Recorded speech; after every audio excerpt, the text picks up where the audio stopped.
After 3 years of strict COVID restrictions, China is dramatically loosening up on rules and opening its borders. Starting in January, the government will scrap quarantine requirements for international travelers.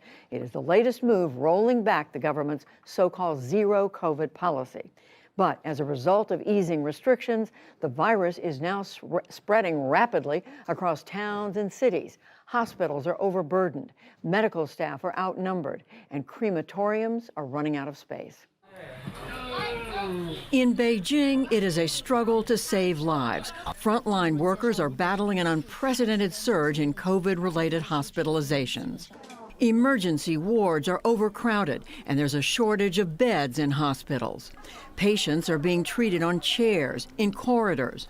Medical staff, many of them working sick, are overwhelmed with critical patients. All the patients who come here have oxygen levels at only 50%, 60%, 70% or so. So we feel a lot of pressure when it comes to severe cases. Our medical staff fell ill one after another, and many colleagues are still working despite being sick.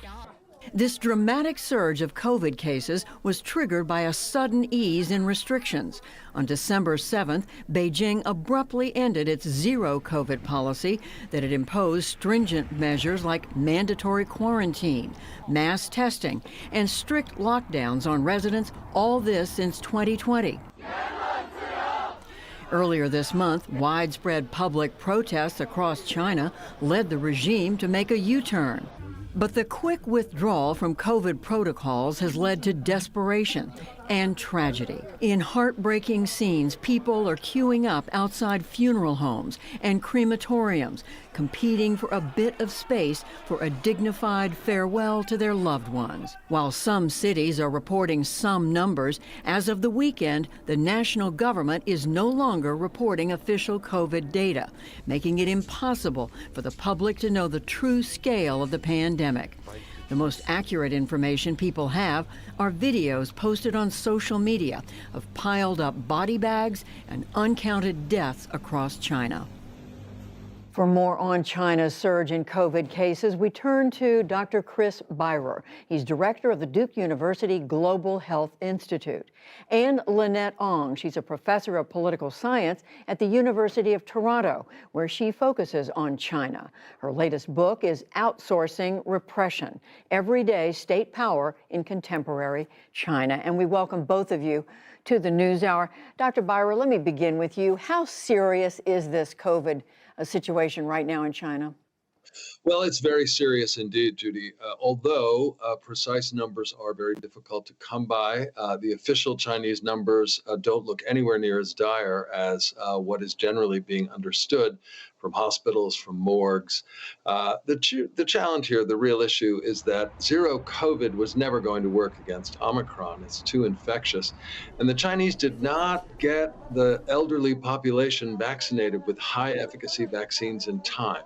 So they now have lifted zero COVID, and they have an enormous population that's vulnerable to COVID. What do we know? That's exactly what I want to ask you about. What do we know about why they didn't get more people vaccinated, and especially the most vulnerable, the elderly? Well, they started with Chinese manufactured vaccines using very old technologies. And these vaccines were never high efficacy, but they were based on the original Wuhan variant. They're still using vaccines based on the Wuhan variant, and that variant is extinct. It has not been circulating for well over a year anywhere. What China is dealing with is the Omicron subvariants, much more infectious, and for which their vaccines have very low efficacy.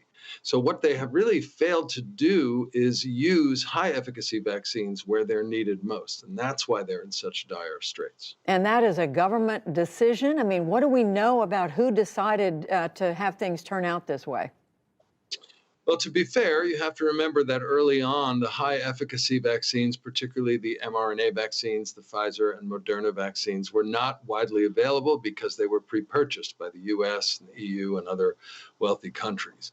But in the last year and a half, there's been, of course, much more vaccine supply worldwide. There's been much more availability of higher efficacy vaccines. And it isn't really clear why they didn't take the opportunity to immunize. They have added more of their own new homegrown vaccines, but they're still using vaccines of either uncertain or low efficacy. And they really really held on tightly to this zero COVID policy.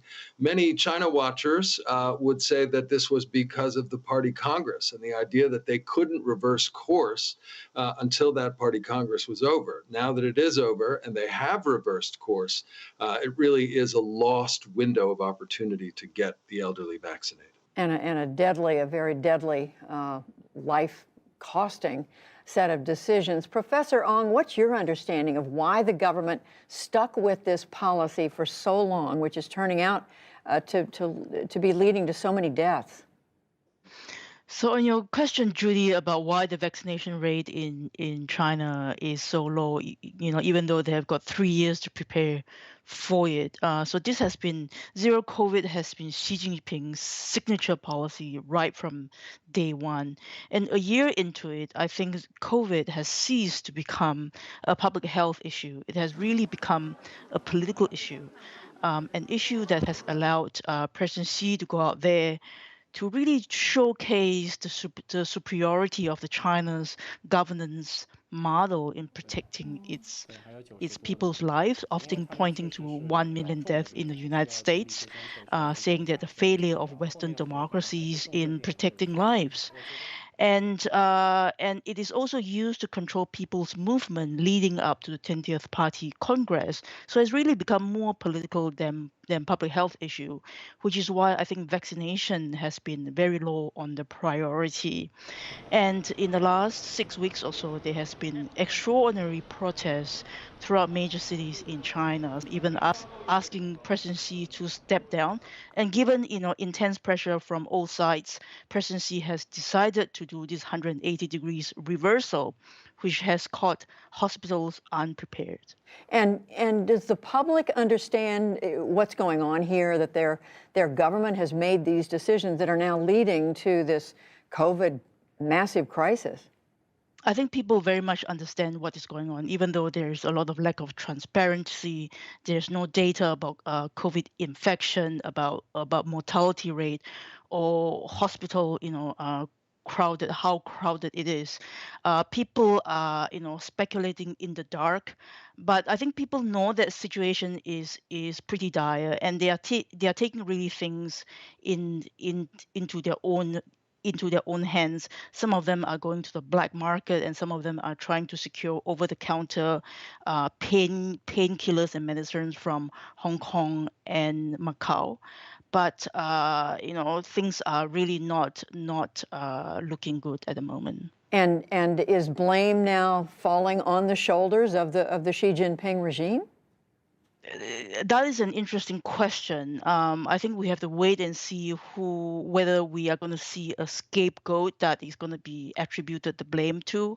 But in all likelihood, I think the Chinese Communist Party, its legitimacy, is really going to suffer, right? Because public trust has been so much eroded in the last couple of weeks with the protests, as well as the 180 degrees reversal, the reversal in rhetoric, telling people that COVID is really dangerous, and overnight saying that there's nothing to be worried about. I think Chinese people is not one to be easily fooled. Dr. Bauer, what do we see in the weeks and the months to come in China in terms of COVID? What should we expect? Well, I'm afraid we expect many more cases. Unfortunately, considerably more loss of life because people have not been immunized with high efficacy vaccines. There's a UK estimate out that perhaps 5,000 deaths a day are already occurring. There could be considerably more than that coming.